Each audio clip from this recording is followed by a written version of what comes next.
All right, RX Muscle fans, this is Dave Palumbo here at the Windsor Astorias Hotel in Rio de Janeiro, Brazil. We are here and we're going to be showing you all the fun stuff we got here in Brazil to do. Plus, you'll be getting wrap-ups, play-by-plays, final interviews, and all the great stuff that we do here. I know Chris Aceto is going to be meeting me at the mall a little later. We're going to probably run into him. Right now, we're going to grab a quick bite to eat.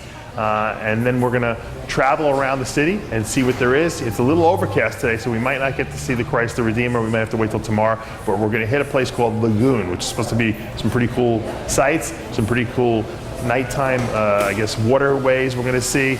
And I heard there's a great sushi restaurant there, so don't be surprised if I stop by there as well. Stay tuned all day long. All right, I'm here at Monte Gordo, the first restaurant that we've arrived at here in Rio de Janeiro. We're starved.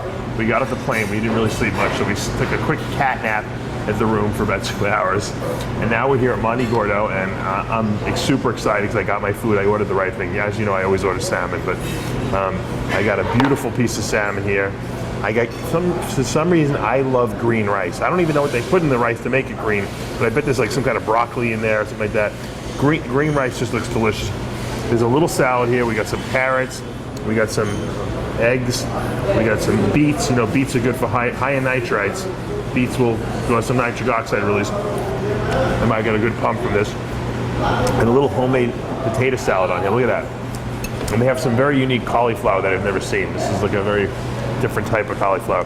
Now, I forgot how good the vegetables are here. When I went to see John of God last year, I was eating a lot of this on a regular basis.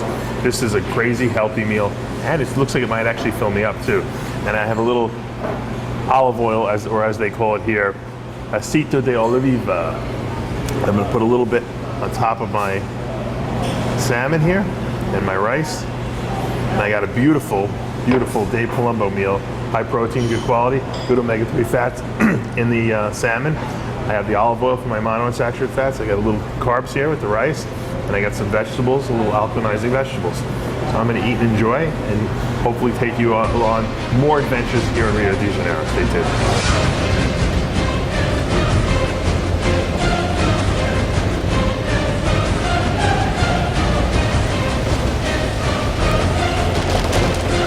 All right, we just arrived here at Lagoon, which I really didn't know what it was. It's kind of like a shopping complex here with a lot of restaurants, and I'm going to meet Cedric and Chris, the technician, Aceto, supposedly here, and we'll see what's going on. We'll do a little preview with them of the show, and then we're going to get a little something to eat. And for now, though, I think I'm going to try to get some money.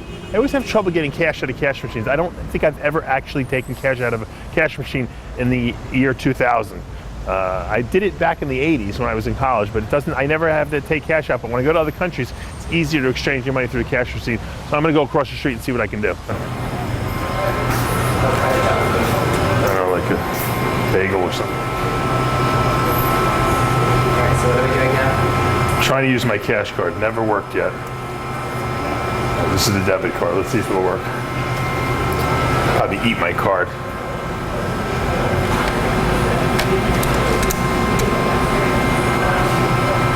Okay. Too bad I don't speak English. I don't know what they're saying.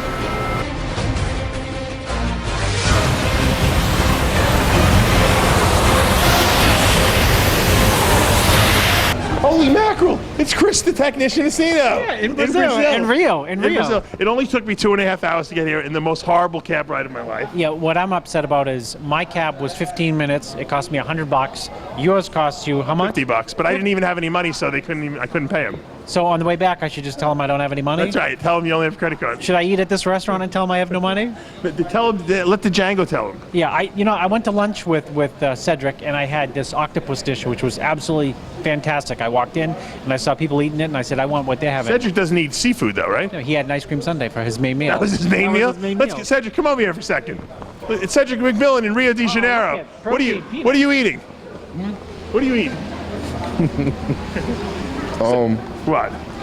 Are those protein peanuts? Sweet and soft. Is that a country mix? Sweet and salty. I got it from the airport. Oh, you got it from the airport. This is my emergency when you run out of meals waiting on Dave Palumbo. Is it true that you eat junk food and you feel that it fills you out better in the off season? This is him trying to start stuff. Chris told me, right? Chris, you told me, quote, ice cream sundae before. For your main meal. Yes, I did eat an ice cream sundae. Because you're in alligator mode, right? Yeah, you got to eat everything. So explain what you want. Oh, this is your secret powers. I'm not allowed to go over that? Yeah, it's secret. All right. You see what he's doing, right? I'm trying to be cool. You know, I understand with the traffic situation now here, why you missed the competitors meeting last year. I totally do. You do? I get it.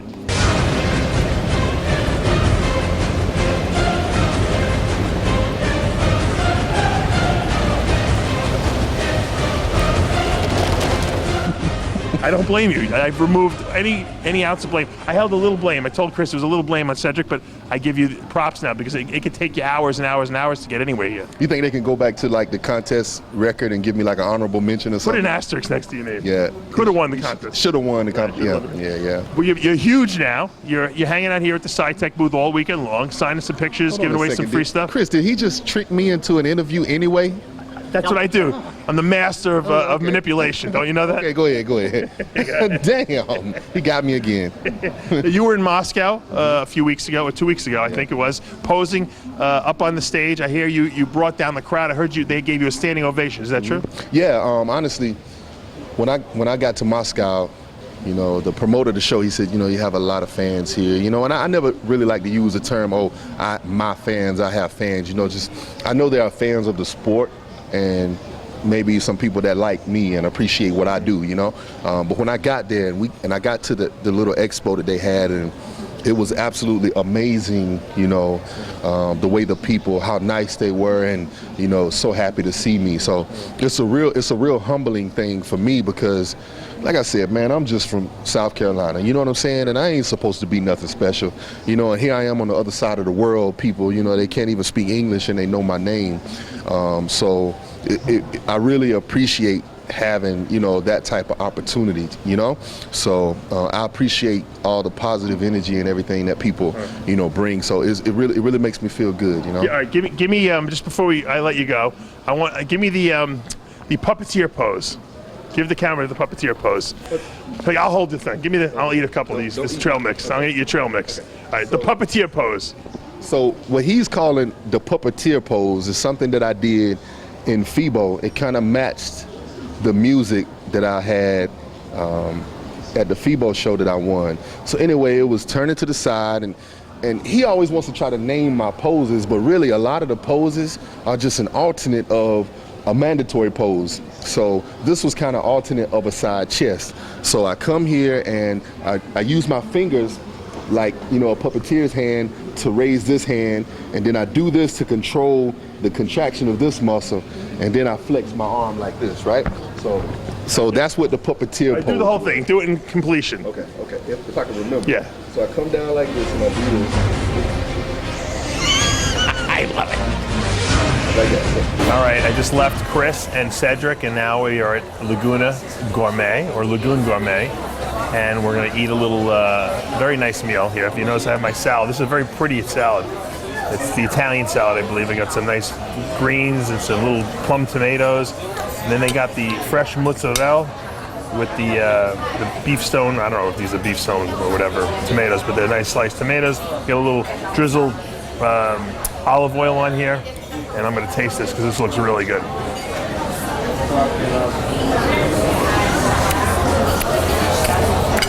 As my dad would say, manja.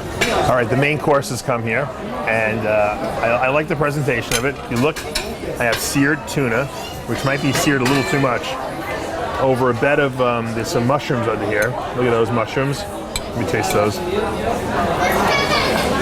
Really good. And some peanut sauce on them. I have some quinoa. Very good. And I have some little shoots here, some sprouts. I'm gonna eat with a knife because Amanda said that we look like us Americans look like savages. So I'm actually gonna cut my tuna with my knife, even though it's seared. I'm gonna taste this. You know how you know it's seared? Because it's still cold in the middle, and that is delicious. Let me taste a little of this quinoa. Now this is a great dish. The only problem is when I'm done eating it, I'll probably be starved. but that's par for the course any place you go outside the U.S. So far today has been a very successful day, even though the weather stunk. But we didn't get to go see Christ the Redeemer, which we might do tomorrow. We did make it down to the beach here. We're right by Ipanema Beach, and we'll probably come back here on Sunday as well. We got a nice meal. We met Cedric McMillan and Chris the technician Aceto. We ate a couple meals during the day. And now we're gonna go back and edit some videos so you guys have something to watch. So thanks for joining me on this little journey, and I'll be in touch when we get back to the hotel. All right, we're back from this day. It was a very, very long day. We took almost a 3-hour cab ride to meet Chris Aceto. Way back a lot faster, thank God. The weather seems to have cleared up, so maybe for tomorrow we'll get some good sightseeing in. But you guys got a chance. I know you guys like to watch him eat, so you got a chance to see a couple meals. You got to see a little country wisdom from Cedric McMillan. And, you know, you might have learned a thing or two from Chris the technician Aceto. So stay tuned all weekend long. Coming up next is the preview of the IFBB Arnold Classic Brazil. And then on Saturday, you'll have our live play-by-play, wrap-ups, and winner interviews. And you'll get it only, as you always do, only on rxmuscle.com. I can't be giving out all my damn. Now I can see, you know how many people will be doing a puppeteer pose? Yeah. Thank you. I'll bet you not more than one person says, he hit the puppeteer. Yeah. He wrote he hit the puppeteer pose. Yeah, oh, they will. They will. We might see Steve Kukla going. Yeah. What is it? No. What is it, Chris? Hold on, let me see if I can do this thing. Puppeteer pose. The puppeteer pose. It's like. You gotta use it to, that's a piano pose. Right? You can't do nothing magical with this hand because this is the dumb hand. Oh, this is the dumb hand. You gotta just let it be limp. All right, limp. And do the magic shit with this the magic hand. shit goes like this. And the rate. What? No, look. If you raise this one, this one's got to come up because you're controlling it. I don't know if I can coordinate both hands. Hold on. Yeah. No. No. You gotta contract it. So you gotta say, hey, contract. Contract. Oh, Boom. like, And then you hit that one. Bam. Gotcha. Like that. Only Cedric McMillan. He's the master of puppets. Real talk. Sometimes posing and stuff goes over people's head, right? They only look at like the finished product, like, okay, he just hit this pose. The transitions. But people don't really pay attention to the transitions, you know, when they watch. So yeah, that's what I'm all about, you know. So like you were saying earlier, you know, what is this pose? Fuck, I don't know what it is, you know. It's just a way I move into. So I hit this. So we got like primary poses and alternate poses, right? And then we got secondary poses. So this one is what I do as I lead into this one, and then this is what I do after that one to lead into the next one, right? So he was just telling me how he doesn't name any of his poses. He has like transition names now. Yeah. Level 1, level 2, level 3, level. I'm gonna go eat ice cream Sunday. So bye bye.